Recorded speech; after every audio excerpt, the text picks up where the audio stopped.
All right, so I think we still actually technically have 1 more minute, but I think let's go and get started. Before we jump in, this is going to be a hands-on session. So you might have seen already there are some notebooks, some writing utensils. I forgot the actual name, doesn't matter. So please grab them and follow along as we go. Because it's a Get Hands-On Architecting Solution session, and we are Melissa Shepard. Hi, I'm Melissa Shepard. I'm a lead technical architect for Liz Tech Consulting. I'm 32 times Salesforce certified. I'm a CTA, Golden Hoodie from Dreamforce 21. I'm a MuleSoft Ladies Be Architects and Well Architected Ambassador, Marketing Champion, Trailblazer Mentor. I'm the Boston Architect User Group Leader. I'm also the founder and admin of the Architect Ohana Slack. So if you don't know about it, please come see me and I can talk to you about it some more. And I'm also the organizer for Northeast Dreamin' and co-founder organizer of Architect Dreamin'. And World Traveler. And World Traveler, yes. So, and I'm Lilith van Biesen. I'm a principal architect at Capgemini. I'm also a CTA. I'm a very new and green MVP, so don't ask me a lot of stuff about the MVP part, but because I'm still learning as we go.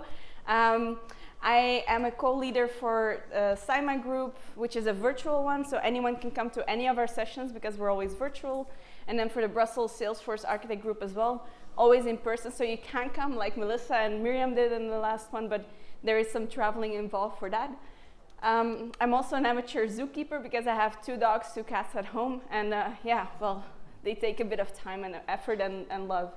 I also have a ton of certifications and badges because gamification really works super well on me, so I'm a sucker for Trailhead. And I think you probably all are. I see a lot of smiles in the room, so I'm not alone. I don't feel alone, at least. And she's also a willing participant in all my crazy ideas. Oh, yeah. So. I'm a happy sidekick. So we're going to talk a bit about solution design. And before we can tell you how to lay out the puzzle, we should probably address what are the pieces of this puzzle. So I'm going to start with the easy answer, because this one we can just take from a certification guide, so that's why it's easy. So we have the system architecture, security, data, solution architecture, integration, and development and lifecycle. So if you look at it, okay, so from your technical point of view, let's say, these are the pieces that you need.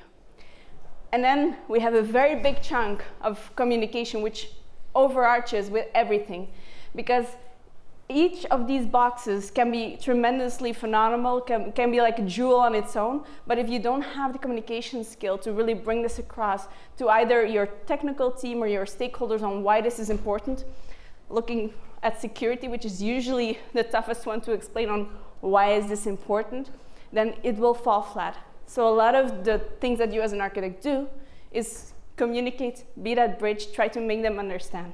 And the reason why we're going over these is we're not, preparing you for CTA, but these are important pieces for any project. So this is how you would put any sort of project together, to think about the big pieces that need to work together for successful delivery.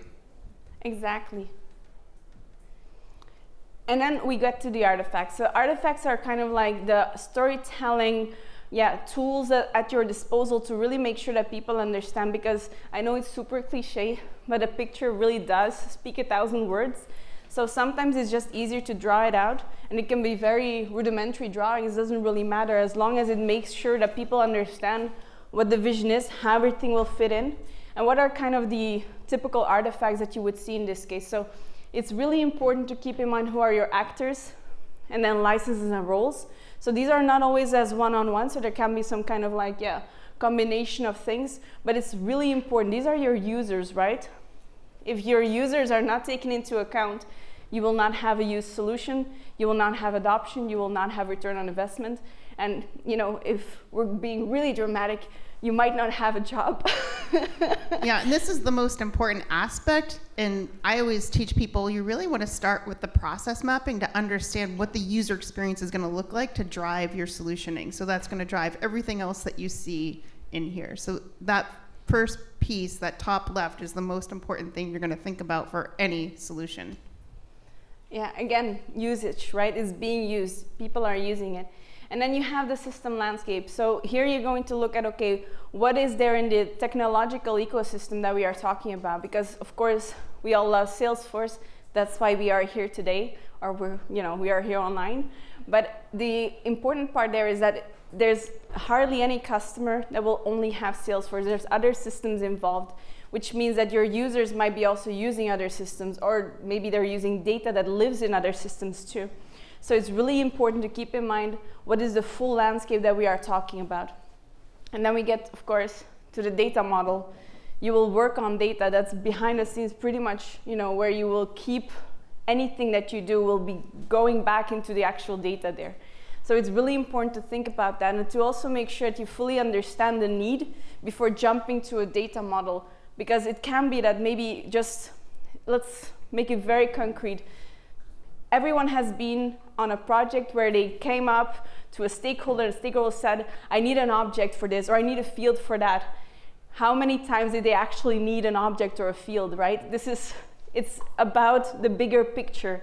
And this is very important for your data model. What is the actual need, and how are you going to bring it in a data model that will fill those needs? That's where understanding the process really comes in, because the data model will support that process for your users, the business process. Exactly. And then when there's data migration, because of course, even if we start with a green field, or even if you start with a brown field and you think, but all the data is already there, we don't have to do anything about that. It's never that easy. There's really always the data migration aspect to keep in mind. And if you think about it in a more broad way, it's not only just bringing the data into your system the first time that it's going live or whatever. It's also about what is the full data life cycle, because let's put it that way, not all the data that you're bringing in the system will remain in the system. So where is it going to go afterwards? This is something that you also need to reflect on. It's really the movements of your data more like. Yeah, exactly. So how it's going to go into Salesforce if it needs to, and then how it's going to come out when you're done using it. And then your environment strategy, because even though Salesforce is easy to use, you can point and click everything together, you're not going to do that on production. Let's repeat, you're not going to make changes on production. So we need to have a kind of a process, which is your environment strategy, which is your release process, where you're going to create the changes on lower environments. You're going to get them through those quality gates, the testing, anything that needs to be there, up until the point that you're confident that it can go to production. And because this usually creates a lot of overhead, you need to really think again about what are the needs of the organization. Do they work with a lot of admin profiles who also implement? Do they work with a lot of developers? Do we see in the system landscape that there's a whole bunch of other tools that they're also using where they also actually need an environment strategy, and how do we align it with those? So it's a lot more than just Salesforce again.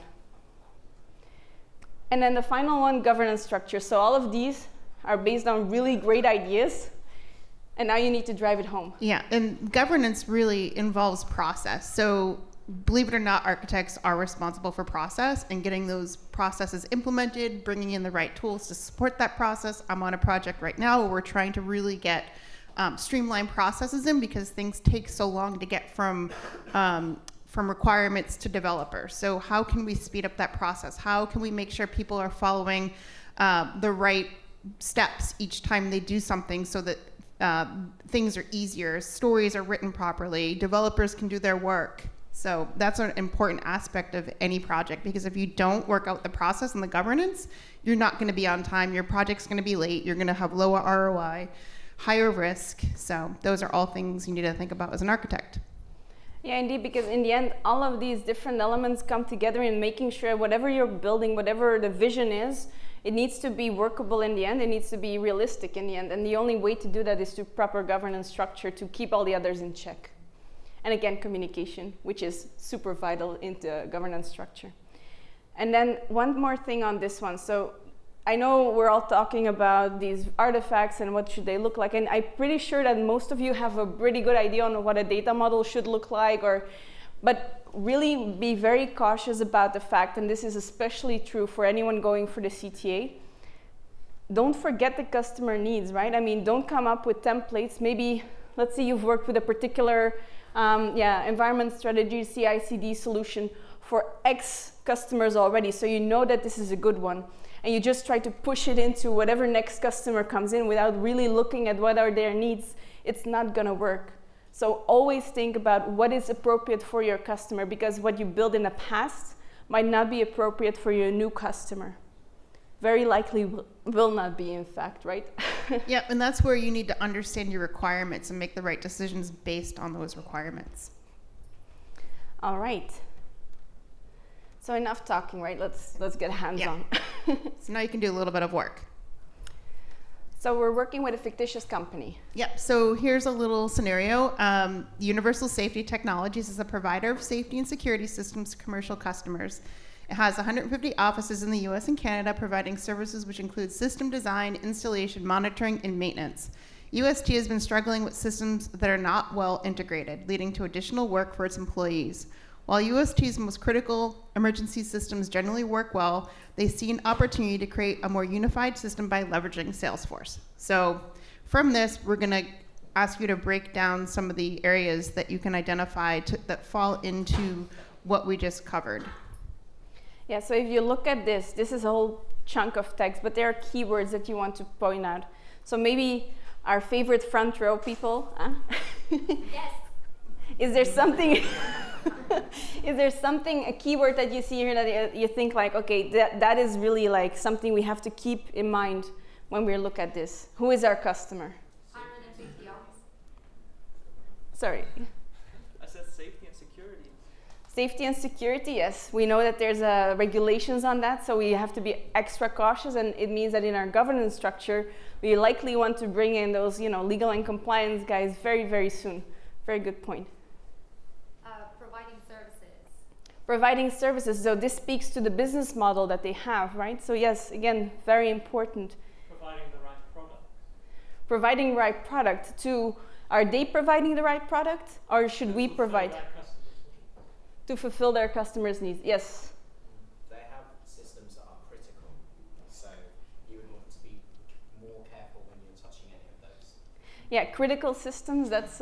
And what kind of business model would you see here? Commercial customers, B2B. B2B. Think that makes sense? Maintenance is a key word here, because it's not just the sell point, but it's maintenance, so it's a long trajectory. Exactly. And that tells you that it's probably service, right? Product lifestyle cycle, basically. Just managing the field service of the back office agents. I like your long-term thinking. You already come with the solution. So field service was one of the things mentioned. So yes, very likely along with the maintenance, these are hints that we will likely need to think about these business processes, and of course we will cover them a bit more. How about where they operate and how many offices they have? For sure. Those are things that will impact scalability and how, the regionalness and how, again, the governance structure will be set up, because are there regional variations?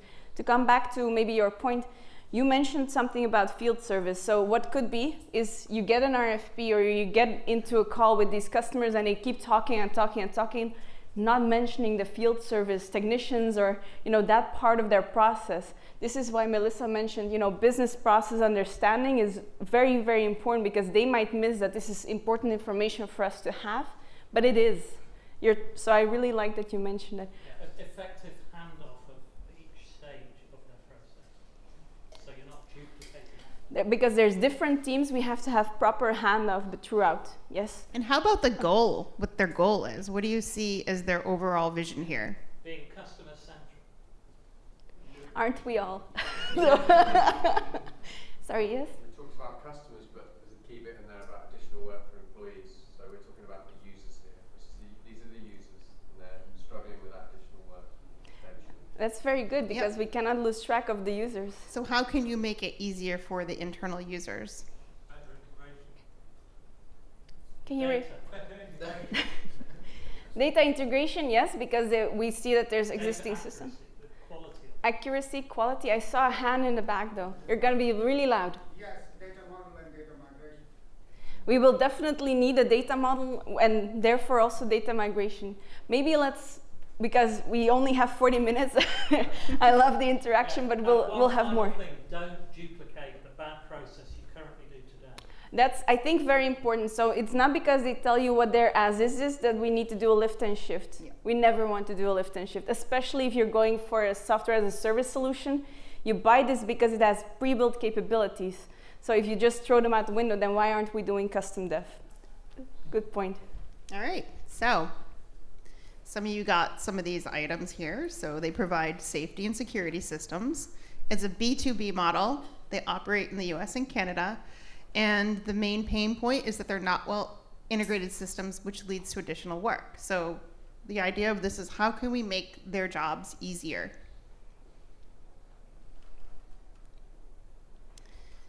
So they provided some information about the current system. We see that there's an existing CRM. It's not Salesforce, but it's only used to capture leads, schedule some customer appointments, get the order data, and they really want to retire this one, or half of their workforce will quit if they don't. So they're very incentivized to not keep using with this one. They have 2 ERP systems, one for US and one for Canada, where they manage all their sales, installation, scheduled maintenance, and support activities. They also have a custom business critical system that collects data and also provides alarm notification services. So you want to think about, what is this telling you? What are the things that jump out at you when you read about these systems? Yeah, You've got some integration to do there. we will have some integrations to do, yes. Yeah. And also, what's their expectation? Do they expect everything besides Salesforce or just parts of it? Yeah, so indeed, just to repeat for in the back, what is the expectation? We already know that they want to retire one system, but what about the rest? Does it mean that actually Salesforce needs to become their system of engagement where they do everything? Or is it okay to still have some, switching between system, and for which users maybe too? Is there a date for that retirement that we've got to work to? Do we have a schedule? Timeline. Is there a date? Oh, a timeline. We don't know yet. Maybe we'll discover in a later slide. Who knows? And then also you want to think about where the data lives. Should it stay in one system, or does it need to be shared with Salesforce, or should Salesforce become the system of record? Also, the systems where they live, are they on-prem, cloud? Because here all those connections will have to go on. Absolutely, yep. And having a firewall will have an implication as well. You've also got different companies that have come together through acquisition. So that's going to be inconsistency in process and data. And how are we gonna, so maybe just to repeat, because I really like this one, you mentioned that actually because of the acquisition element that you saw, there might be different systems, different processes, and then different data models. And then the question back to you is, how are we going to, what is the one key thing we cannot forget if we want to mitigate this big risk that you just raised? From the ones that maybe we discussed before. Well, it's enterprise architecture where you're taking into consideration people, process, technology, security, data model, and governance.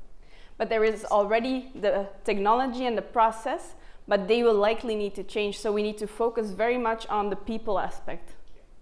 Yeah, so that's governance, right? All right. You want me to take? So you can see that it mentions that they've grown over the last 10 years. So that's telling you that there's a lot of data probably that's accumulated. There's acquisition, which you brought up. That also creates some challenges. There's probably different processes happening in different ways. An existing CRM system, so that means that system is going to go away because we're going to replace it with Salesforce. So that's telling you there's going to be some sort of data migration, data mapping exercise that needs to happen. And then when you have 2 ERP systems in 2 different regions, there's going to be some integration that happens here. And then you're going to think about how is the integration going to happen from Salesforce to each of those systems. So you have to have some sort of logic to know which system to send your data to. Is it going to be US or Canada when you're doing your integrations? And then your business critical monitoring system. So you're going to have a lot of data that lives in those systems, but you're not going to bring all of that into Salesforce. So what kind of data would you care about from those systems that would go to Salesforce and have to live there for your business processes? Yeah, and then if you look at the solution that we are building along, you know, everyone collectively so far. So we already knew roughly what our customer did based on the first element. We just added the acquisition part because it is rightfully a very important thing to keep in mind. We know the pain points, we already knew that before. And then here you see on the side that we're starting to draw our system landscape step by step. So this slide you will see growing as we go through it because we're building along together. Yep, so those boxes represent our current systems. Exactly. And now we get some input on our current users. So I know that some of you have been waiting for this information. So we see that we have about 3,000 system specialists. They meet with customers, they design the systems, they supervise installations, and they also perform some scheduled maintenance. They are distributed over the different regions that we have. We already saw which regions there were in the first slide. We also have 500 support representatives. They pre-qualify prospective customers. Wonder how we're gonna model those. And they handle post-installation support, customer support issues. And we have them in 3 service centers, so 2 in the US and 1 in Canada.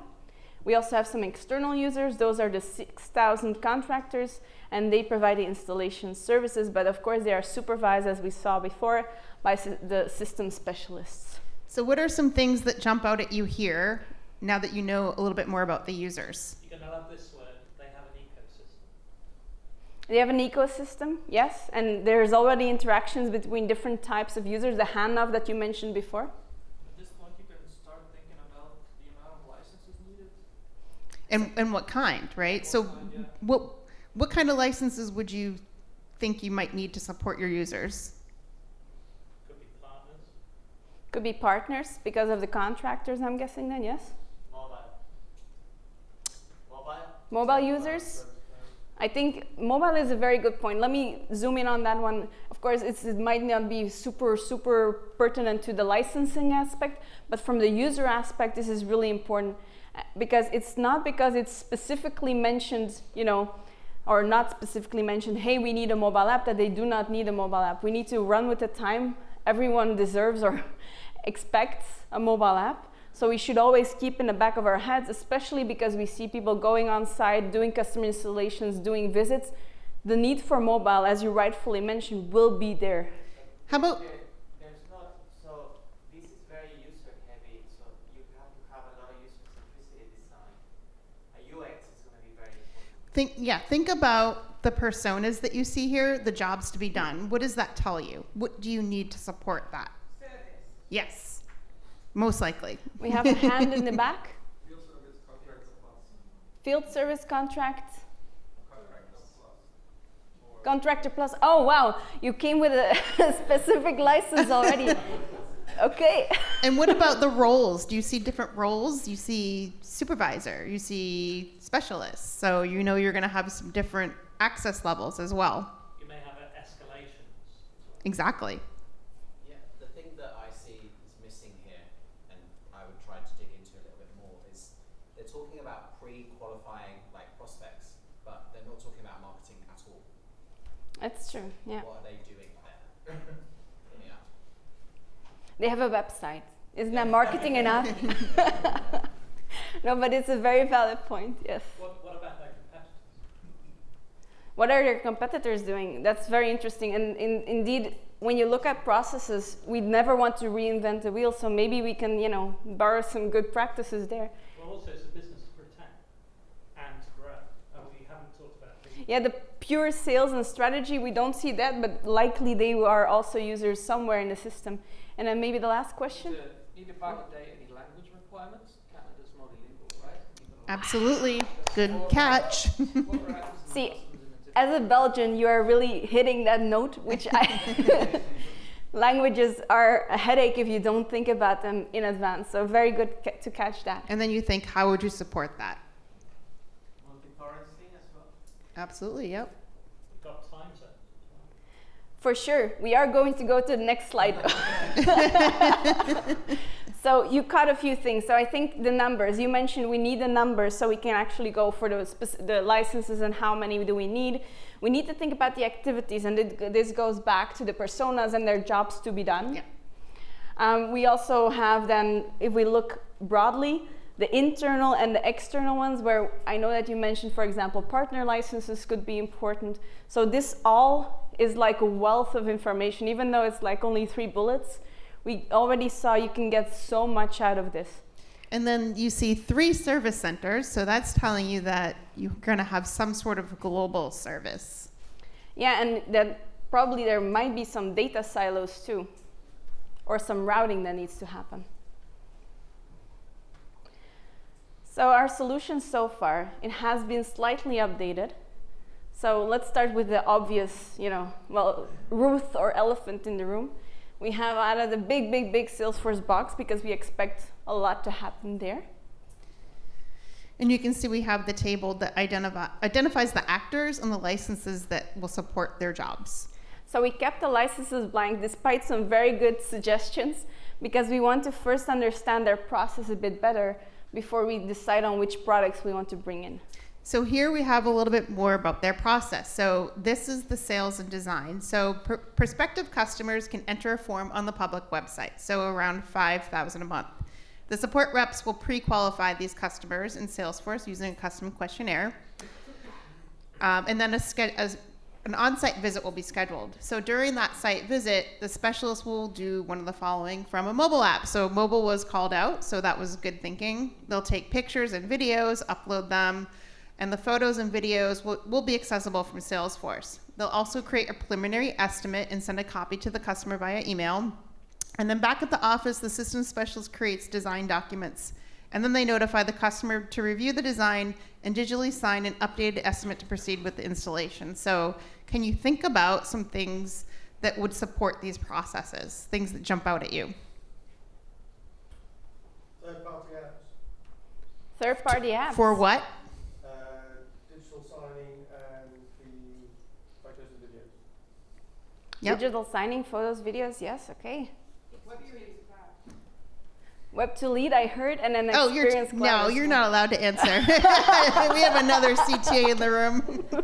Maybe marketing cloud or part of it? Okay, for the public website and the prospects, right? Yeah, exactly. Yeah. Okay. I also heard Experience Cloud. Is that for the public website? I don't know where I heard, came from somewhere there. And it's for signing just for gaining access to documents and stuff, potentially. Yep. Yeah, gaining access to documents. Yep. So you're thinking about how are the customers going to access the documents, and you're thinking about Experience Cloud supporting that. Absolutely. For web to lead, I'm a little bit worried about the volumes. Good catch. So do you know what the limits are there? I did just Google it, but I was like, But yes, and when you're coming up with solutions, you always want to think about what are the limits. So are we going to hit a limit? Because that's going to also push you towards one thing or another. So, but if it is 500 a day and we see here there's roughly 5,000 a month, what is your gut telling you? And our basic math as well. yeah, it's not going to work out. No, it's okay. 500 okay. a day? It should be okay because it's Yep. per month. This. Yeah. Oh, okay. Yeah. Yes. Is this the existing solution or what you're proposing in Salesforce? This is the as-is. These are the requirements that they are asking. Data migration and process migration is hugely important. Sorry, can you speak up a bit? Data migration and process migration into Salesforce is hugely important. You're not going to take what's there and show it to Salesforce. You're going to be transforming it to be different things. But how do you get the old data into Salesforce? Absolutely. Yeah. Yep, that's going to be part of your whole data migration strategy, sure. which you're definitely going to have because you know you're retiring a system. And then maybe 2 more. So the first one. Yeah, so the first point, it may be email to lead. Could be put in from website to, Email to lead. yeah, for prospective customers to fill in a form and then email comes into the system, becomes a lead. So, but you have a form that you have there, and then you're transforming it into an email, and then you're bringing it to the website. You also have the web to lead, where you have a form on the website and it comes in immediately, right? So probably you were talking about that one? Yes. Yeah. Very good point. And then I saw one in the back. Scheduling capabilities? Scheduling capabilities. And I'm guessing that that's for the site visit? For the site visit, done Yeah. by the support representative to Yep. understand the specialists. So how could you support that? Scheduler? Absolutely, yep. Yeah, that would work. All right, let's jump to some of the keywords. So some of the keywords, prospective customers. So I think we That's already got a You few. know that's a lead. Yeah, or prospect if you're using Pardot or Marketing Cloud, of course. Form on a website, public website.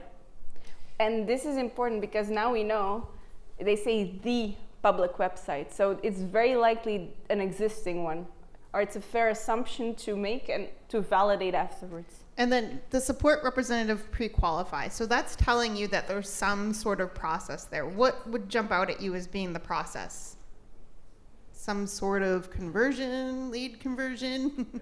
So how could you help support that for the support reps? And then you mentioned scheduler for scheduling a visit, mobile application, and then pictures and videos. You got to think about, is Salesforce the right place to store all these? Also, what are the size limits? So we touched on limits.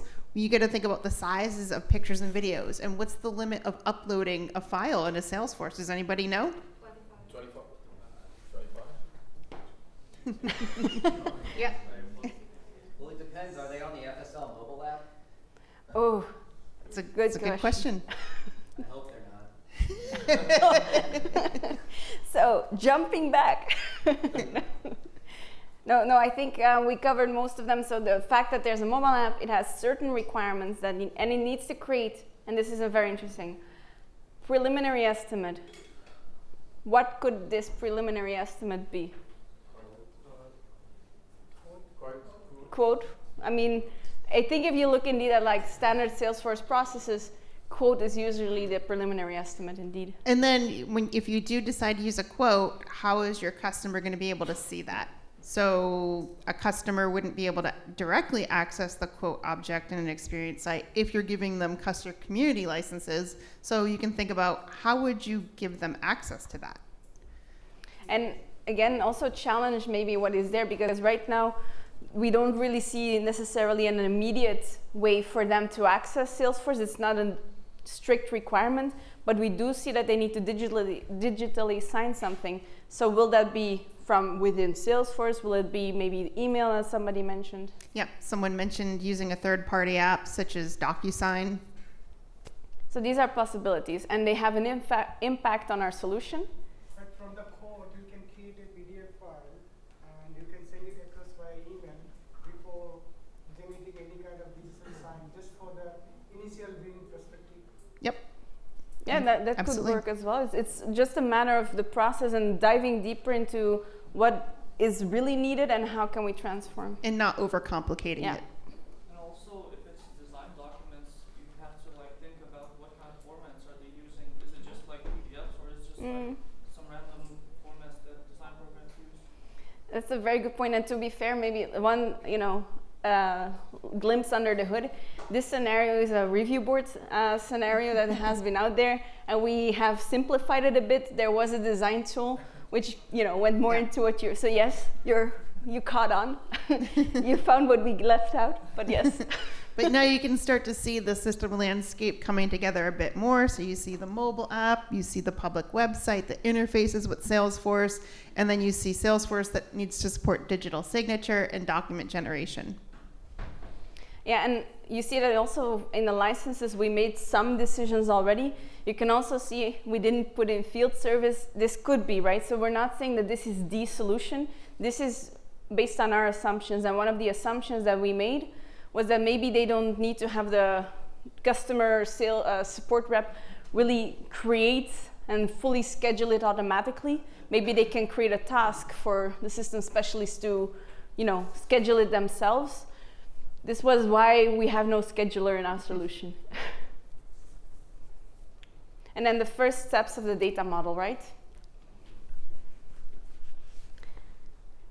But there's more, because that would be a very short business process. So we only have about 5 minutes left. So we'll see how far we get. So we'll just go over this briefly. So now you can see that they work with contractors to install the systems. And this is going to give you a little bit more information about how to support those contractors. So the contractor records are created and managed in those different ERP systems. and they should automatically be provisioned for access to Salesforce as well. So they can log in, and you see some information about how they're going to log in using native credentials or Google credentials. Then the system specialist will select a contractor for the customer installation. Contractor then reviews the customer documents and indicates acceptance in Salesforce. And then the system specialist is notified of the contractor acceptance and signature. So this is all process that you really need to think about. How are we going to support this in Salesforce? Especially because we now see indeed that the contractor comes into play and really starts using the system, right? And this is going to tell you what kind of license you need to support them. So a lot of times you jump right to partner, but that might not actually be what you need, because you're going to think about what objects are supported by partner license and do they actually need all those? Yeah. So we highlighted some of the keywords here that help inform your decision on how to support the contractors. Yeah, and I think, yeah, you can go ahead. So one of the things that we noticed, so just jumping ahead again, so for example, here we propose a customer community, not necessarily a partner, because the part where they come in might not actually be an opportunity or lead, so maybe we don't need it, maybe we don't have any. It's after that yes. part of the process. So they actually don't need access to those, so you can actually simplify their licensing decision there. Yeah, exactly. We also, and this is something that we might have caught already before, the ESB part, because we need some orchestration, we need integrations like we mentioned before, and because we don't want to have the logic about which ERP should information go to in Salesforce. Push the heavy lifting of that to an ESB platform like MuleSoft. Exactly. And then very important, the identity provider. So how do they log in? Well, native or using Google. So that means we'll need to have an identity provider there. And our data model became a lot more complex, and all of a sudden we have a new table with some integrations where we need to think about, okay, what is the pattern? And here, just, I know we'll never get that done in time, but it's really important to push back. So when you ask somebody, usually stakeholders will tell you, we need this in real time. In the ERP system, the order needs to flow in immediately. Is there really somebody waiting in the ERP system for this order to flow in? And can it not wait like a fraction of seconds for that to flow in? If the answer to those is yes, it can wait, and no, there's nobody waiting, it doesn't need to be real. And that's deciding whether you're going to go synchronous or asynchronous. So you get higher limits, you get more parallel processing once you can push things to synchronous. Asynchronous, sorry. Synchronous then will tie up user resources and not be as scalable. So CPQ, we didn't really immediately see the need for that, but it's a good thing to keep in mind. So that's a question you can ask yourself, but also make clear or be careful that you don't overcomplicate it. It's not because you see a few things, like for example, if they only need product bundling, which we didn't see, but if that's the only thing, maybe it's not worth the full-blown CPQ. Right. Exactly. Salesforce is a great tool for products and price books, and you can think about how can you use those to support what you need. But as you can see, the data model is being built out to support the processes that we just went over. And then we have installation, but I don't think we're going to have time to go through this. No, so we'll just jump to what was important. So now you've seen the installation process. What was important is that there will be system updates from the ERP system to Salesforce about the order data. Really important, because so that now tells you there's an integration. And it tells us also a bit more about the fact that what is the system of record, and maybe there are some fields that are specifically owned by one of the systems. We have the process about notification, so that's also really important to keep in mind. How are we notifying them? Which channels are we using? Maybe we want to go wild and have Marketing Cloud back in there. We don't know. And then we know that the devices that are being installed need to be added to the customer installation. Device, add the customer installation, if only there was an object for that. And it says that once they are brought online, they need to automatically create a record in Salesforce for the device associated with the customer location. So that tells you there's an integration and then some sort of process to associate that data being held in some object and associating it to that customer account. And then at the end of all of this, it needs to again update the ERP so that an invoice bank can be created. But what is an invoice? It can be a document, it can be a record, and where should it live? so many questions, so many assumptions that we are making, which for the review board, you need to, make sure that you mention those assumptions that you're making and you see that those are valid. In an actual project, these are questions that you ask to the customer because these you obviously don't have all the information on. And as you can see, there's a lot of integration happening back and forth here between Salesforce, the ERP system, the monitoring system. So this is a wealth of information where you can build out your integration landscape. Which we did to some extent. So we used Salesforce Connect to allow easier data synchronization or virtualization, depending on which you use, but either way, between Salesforce and other systems. And I think for that, that's pretty much what's changed on this one. Yep. Yeah. And then you can see that the monitoring system's also start going through the ESB. Yeah. And a little bit more on the integrations. Yeah, we have a cleaned up version of this. So I think we get to that one now. Yes. So now we refine and we make it less ugly. So there's also the ETL because we had data migration. We didn't solve for that one yet, but now we do. I think that's pretty much the biggest thing that changed here.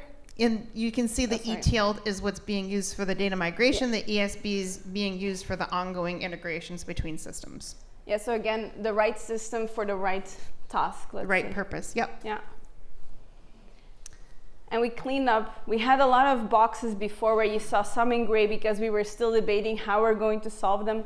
But we end up with the lead, which is our prospect that we mentioned before. We're not necessarily bringing everything into Salesforce, but what is relevant, we are bringing in from the ERP as an external object because it's just reviewing what is there.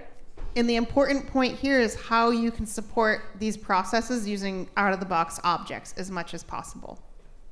And then our favorite one, the asset, which is, of course, the device that we were discussing before.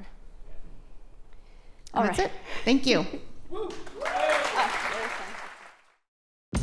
MarCloud is marketing automation for Salesforce. Our team of certified professionals can lead you on your Sales Cloud, Marketing Cloud account engagement, and Marketing Cloud engagement journey.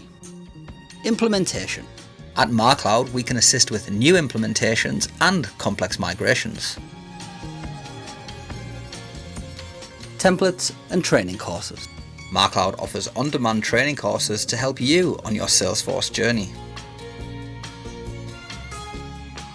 Free account audit. Understand your platforms with our free account audit. Support with ad hoc projects. Manage and implement your Salesforce and Marketing Cloud goals on a one-off project basis.